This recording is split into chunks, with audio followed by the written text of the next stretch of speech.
వచ్చేస్తాం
Honorable Governor,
కాసేపట్లో శాసనసభ సమావేశాలు ప్రారంభం కానున్నాయి.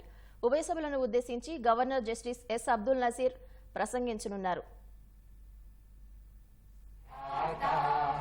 పంజాబ్ సింధ్ గుజరాత్ మరాఠా ద్రావిడ ఉత్కళ వంగా వింధ్య హిమాచల యమునా గంగా ఉజ్జల జలధి తరంగా तव शुभ नामे जागे तव शुभ आशीष मांगे गाहे तव जय गाथा जनगण मंगलदायक जय हे भारत भाग्य जय हे जय हे जय हे जय जय जय जय हे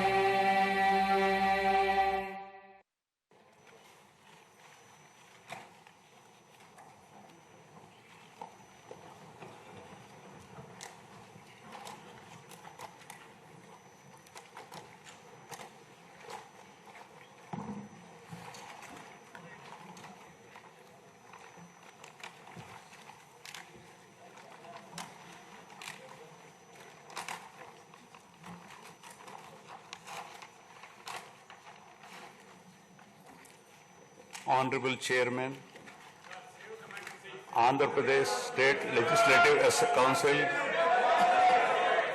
Honorable Speaker, Andhra Pradesh State Legislative Assembly, Honorable Members of the State Legislature,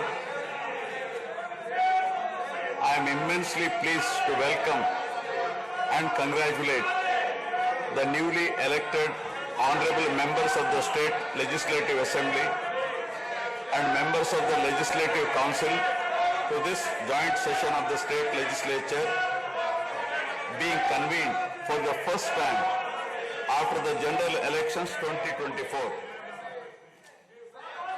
I would like to take this opportunity to commend the Andhra people's active participation in the electoral process. Their inspiration for change has been unambiguous. Now the responsibility of fulfilling their aspirations lies with all of you.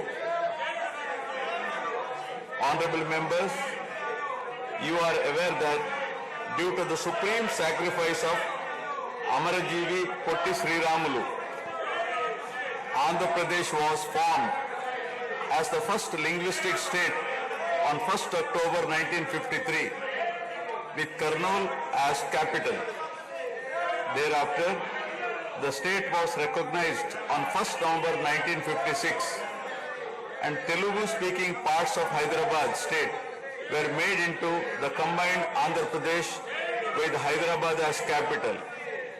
Accordingly, a lot of Telugu people moved to Hyderabad.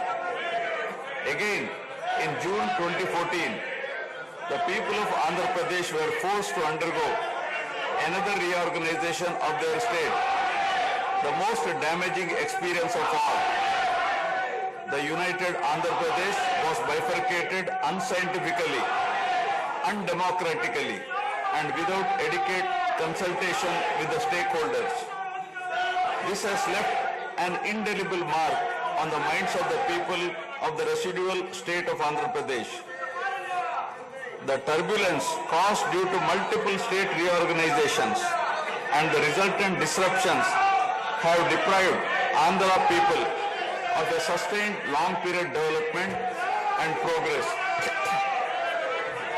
Today we stand at a juncture where the people have to again take up the task of rebuilding their state. As time has progressed, it has become evident that the Andhra Pradesh Reorganization Act 2014 does not compensate enough the residual Andhra Pradesh for the loss of prosperity and development opportunities. The state bifurcation has imposed an unprecedented strain on the economy of the state. There are patent inconsistencies in distribution of assets and liabilities, with 58.32% of combined state population. The unscientific bifurcation caused the state to inherit only 46% of the resources, financial loss on account of loss of Hyderabad city, disproportionate debt burden, loss of access to public institutions, loss of national institutions, Government of India PSUs, and institutions of higher learning, etc.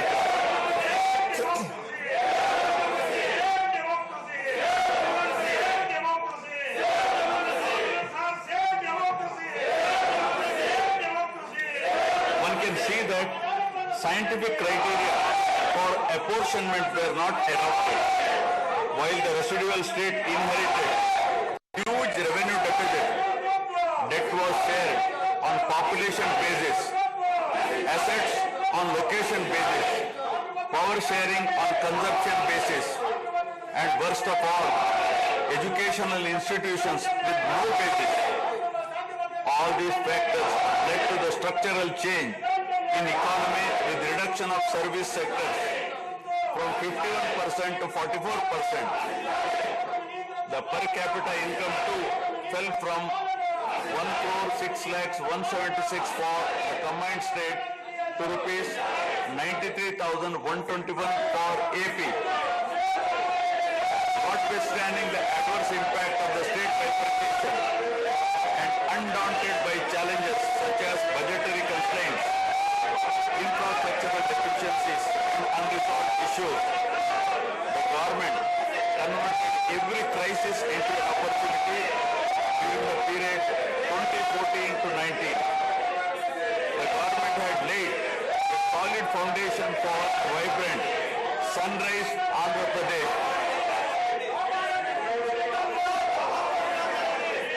The then government focused on the inherent strengths of the successor state of Andhra Pradesh, its 974-kilometer coastline, providing opportunities for port-led development and requisite environment for manufacturing activities. The fertile river plains supporting agriculture and allied activities, the passing of 3 industrial corridors through the state, the rich natural and human resources. A reflection on the state's performance of 2014 to 19 gives a clear picture of the balancing act between development and welfare.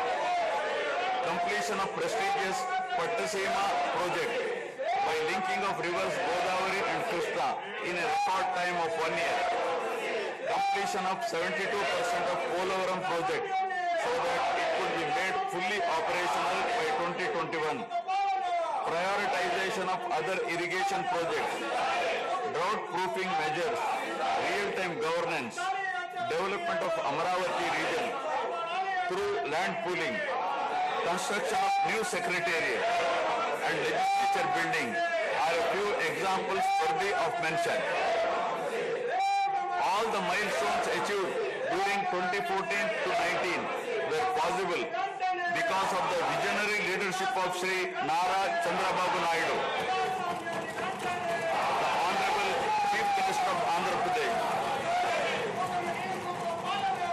In this regime, the state attracted marquee FDIs like Kia Motors, emerging as #1 state continuously in ease of doing business rankings.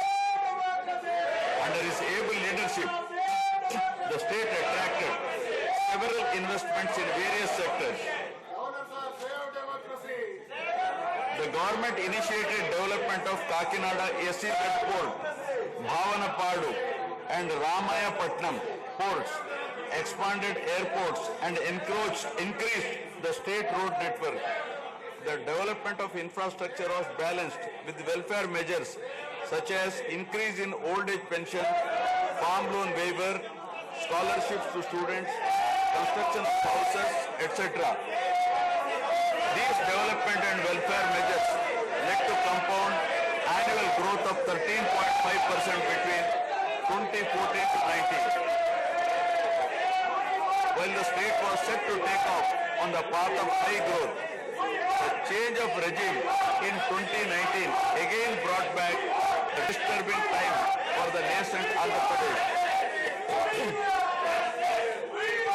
The state that already bore front of bifurcation in 2014 was rather unfortunate to have witnessed yet another bigger debacle in the form of inept governance, where the people were threatened and officers demoralized. In fact, the damage and losses during the period 2019 to 24 have been more severe compared to the state reorganization in June 2014. The government that assumed charge in 2019 started a destructive note with demolition of Praja Vedike that continued unabated till the end of the regime 2024. During this regime, democracy was at peril. People were in a state of fear and hardly enjoyed any freedom of living.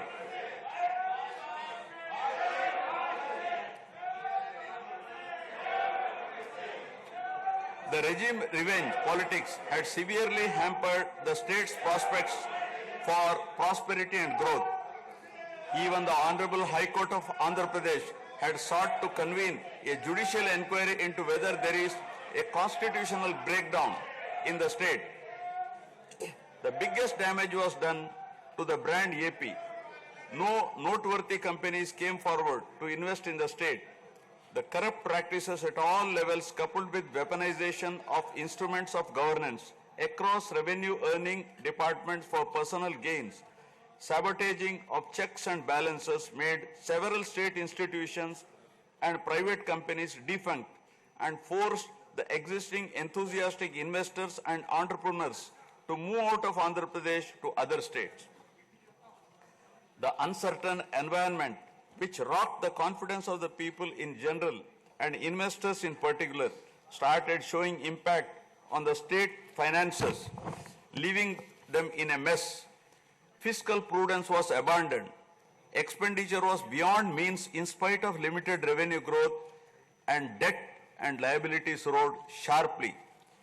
Financial management is manifested by diversion of funds, higher taxation despite high inflation, increase in power sector liabilities, neglect of capital expenditure which eventually resulted in slowing down of the economy. The enormous gap in resources was sought to be met repeatedly by borrowings through corporations and forcing them to spend on government expenditure, and in the process weakening the corporations.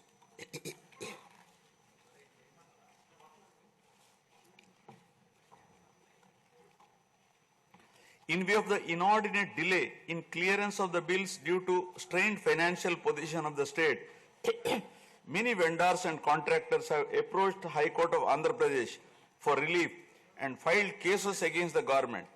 About 25,000 cases have been filed for bill payments, which is unprecedented. The sheer number of contempt cases with personal appearances and arrest warrants against officials in several cases resulted in systematic humiliation and victimization of bureaucracy. This led to complete demoralization of administrative machinery. The capital expenditure reduced by 60% in 2019-24 compared to 2014-19. Departments such as water resources and transport, roads and buildings, which undertake substantial capital works, were left critically short of funds to carry out any works. The capital expenditure on water resources has reduced by 56%, and that on roads and buildings by an alarming 85% during this period. The compound annual growth rate of states-owned tax revenue slipped from 12.8% to 8.1% during this period. On the other hand, the revenue expenditure increased from 7.8% to 10.5%, whereas the capital expenditure growth declined steeply from 26.4% to 3.4%. Lower share of capital expenditure to public debt occurred during the period 2019 to 24 is a clear indicator that the government met revenue expenditure also through borrowed funds. The CAGR in per capita debt has been higher at 14%, while the CAGR in per capita income is only 9.7%. This reflects the fiscal profligacy of the previous regime as no capital formation took place. The Amaravati capital region, envisioned as the focal point of growth for the nascent state of Andhra Pradesh, was totally destroyed.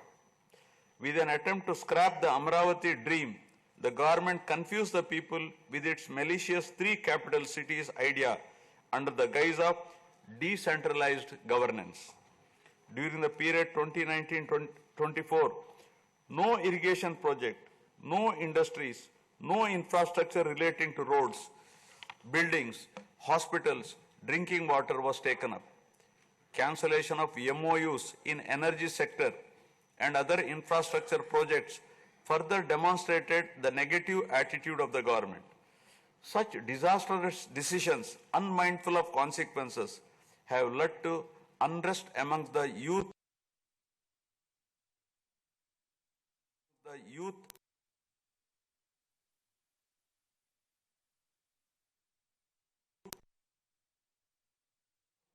Such disastrous decisions, unmindful of consequences, have led to unrest amongst the youth and job aspirants. Prevalence of uncertain environment has eventually led the youth towards addiction of illegal substances, causing a drug menace. The mental unrest and agony were not limited to the geographical boundaries of the state. The Telugu speaking people all around the world were upset and demoralized by the uninspiring deeds of the government. They anxiously and desperately waited for a change in governance that would take them forward in the 21st century. The progressive public policies of the AP government during 1996 to 2004 have today led to empowerment of Telugu people globally, enabling them to be amongst the highest earning Indian diaspora. The condemnation of demolition approach of the previous government by the people of the state, NRIs and other supporters, culminated in a change in government. A huge and historic mandate has been given to the NDA, hitting an unprecedented 93% strike rate, thus reaffirming faith in democracy.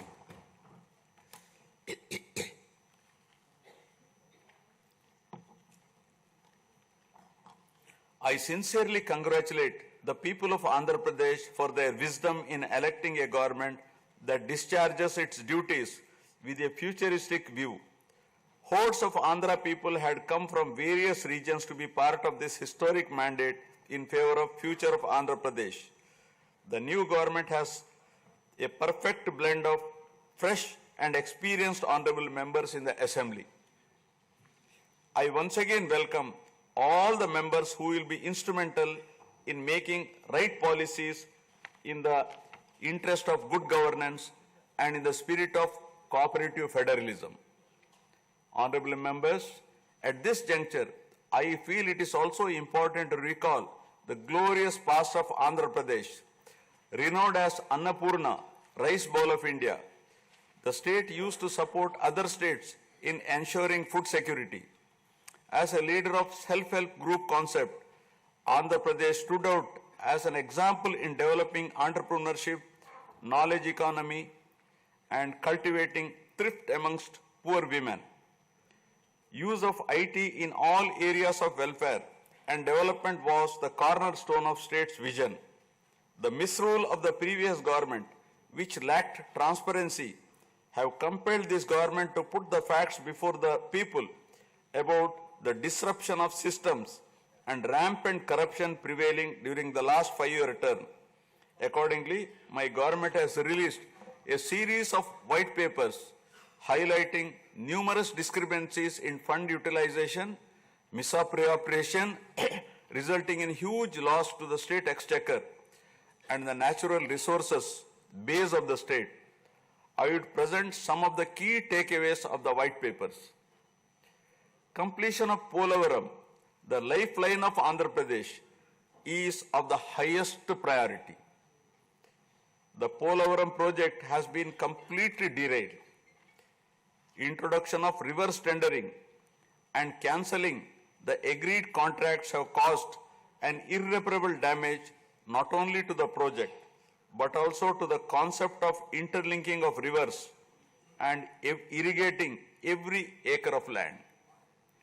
Unilateral announcement of 3 capitals for the state resulting in 1,631 days of farmers' protest. Modification of jurisdiction of the Capital Region Development Authority to 6,993 square kilometers. Shelving preparation of regional master plans. Completing the land acquisition in only 191 acres are some of the events that halted the progress of CRDA.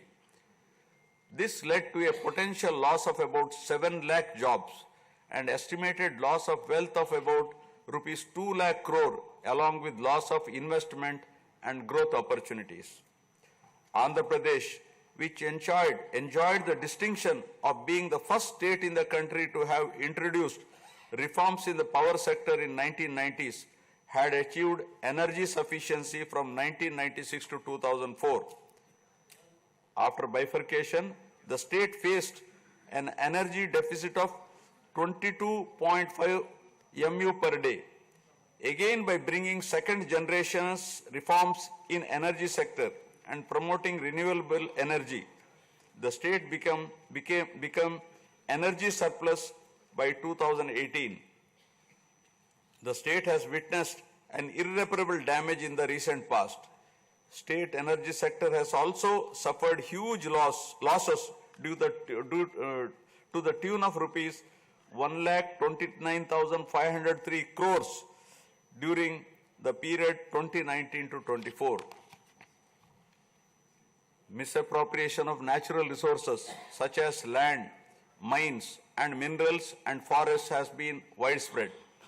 Land grabbing, misappropriation in allotment of house site pattas, violations in land allocation, assignment of land to ineligible beneficiaries, and resurvey and AP Land Titling Act 2023 have completely eroded the confidence of the people during 2019-24.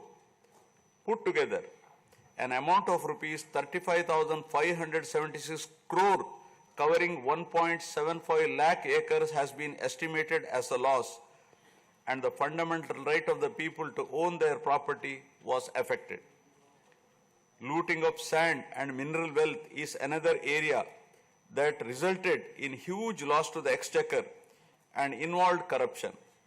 My government has initially estimated that an amount of rupees 19,000 crore has been lost due to illegal activities in these areas.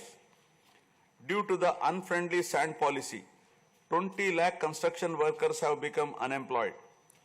Due to the inefficient, inappropriate policy making and laxity in enforcement during the periods 2019-24, a cumulative loss to the tune of 9,750 crore has been incurred in mineral revenue.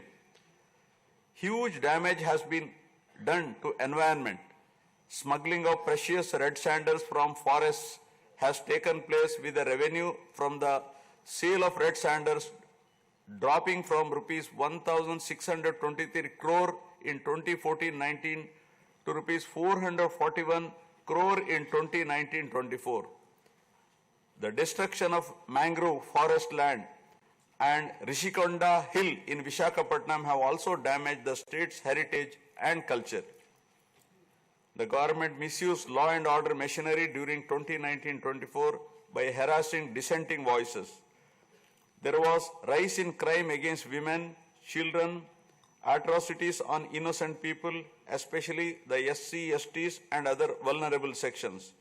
The people lost faith in the government's ability to maintain rule of law.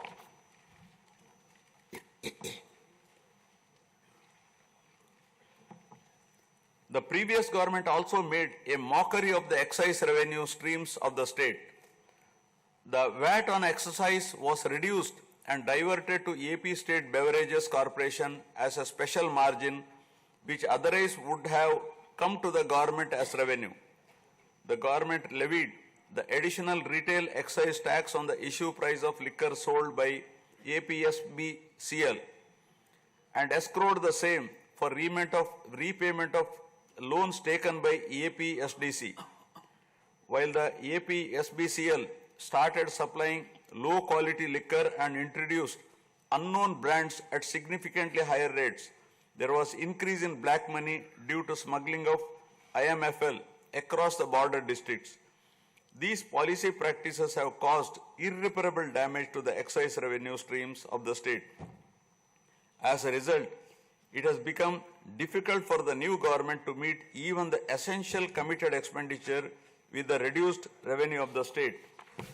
The overall debt has more than doubled in last 5 years, with huge outstanding payments of salaries and pensions, debt repayment for the debt burden of about 10 lakh crore, payments for the power sector dues, civil supplies and other liabilities has become challenging. Putting the governance back on track is truly a Herculean task. My government has already started fulfilling the pre-poll promises and announced that steadfast commitment to Super 6 promises. My government has launched its trademark people-centric governance soon after assuming office, with a series of measures such as announcing a mega DSC for filling up 16,347 teacher vacancies, abolishing the Land Titling Act, enhancing social security pensions to rupees 4,000, organizing a skill census, and reopening the Anna canteens to provide food for the poor at a very nominal rate of rupees 5, and supply of free sand. My government will initiate other important measures also. I am sure my government, under the able and proven leadership of Shri N. Chandrababu Naidu Garu, the Honorable Chief Minister of Andhra Pradesh, and Shri Pawan Kalyan Garu, Honorable Deputy Chief Minister, with complete support of Shri Narendra Modi Garu, Honorable Prime Minister of India, will make all-out efforts in fulfilling the aspirations of the people for developing the state. Initiating the process, the Honorable Chief Minister visited New Delhi to meet the Honorable Prime Minister and other union ministers concerned and apprise them of the grim financial situation. During the visit, special requests have also been made for hand-holding by the centre and extending liberal support to the state. I appeal to the people of the state to understand the current alarming financial situation and cooperate with the government in rebuilding the state. The massive destruction which resulted in huge loss of natural resource base and human value system really makes the reconstruction process difficult and time-taking one. To assess the complete loss, plan for resource mobilization and development is a cumbersome task. It requires collective thinking, extensive discussions with intelligentsia and academicians to explore ways to overcome the current crisis. It also involves finding ways to restart the entire development ecosystem through short, medium and long-term plans in the light of the new development paradigm of Viksit Bharat at 2047. The extent of real damage done to Andhra Pradesh in the last 5 years had not come in public discourse thus far. The misgovernance from 2019 to 24 created a trust deficit with regulatory authorities and damaged the brand of AP amongst investors. The people now given a strong mandate to the NDA to rebuild the brand AP and regain the trust. Honorable members, usually winning elections and assuming responsibility is a happy event. But now we are meeting in different and difficult circumstances. Perhaps for the first time in the country, the members are not in a position to rejoice and have the means to meet people's aspirations immediately. Keeping this in view, my government is proposing to go for budget after meaningful deliberations. With several issues relating to state bifurcation remaining unresolved, my government has taken initiative and visited New Delhi to meet the concerned in union government, including Honorable Prime Minister and also Telangana government, with an intent to quickly find amicable solutions. The resolve shown by the 5 crore people of the state to reinstate democracy and elect people-friendly government with an unprecedented mandate is required to be appreciated yet again at this hour of crisis to help the state to rediscover its past glory. I would like to conclude my speech with the inspiring words of Swami Vivekananda. I quote, "We are responsible for what we are, and whatever we wish ourselves to be, we have the power to make ourselves. If what we are now has been the result of our own past actions, it certainly follows that whatever we wish to be in future can be produced by our present actions. So we have to know how to act." Jai Hind. जय गण मन अधिनायक जय हे भारत भाग्य विधाता।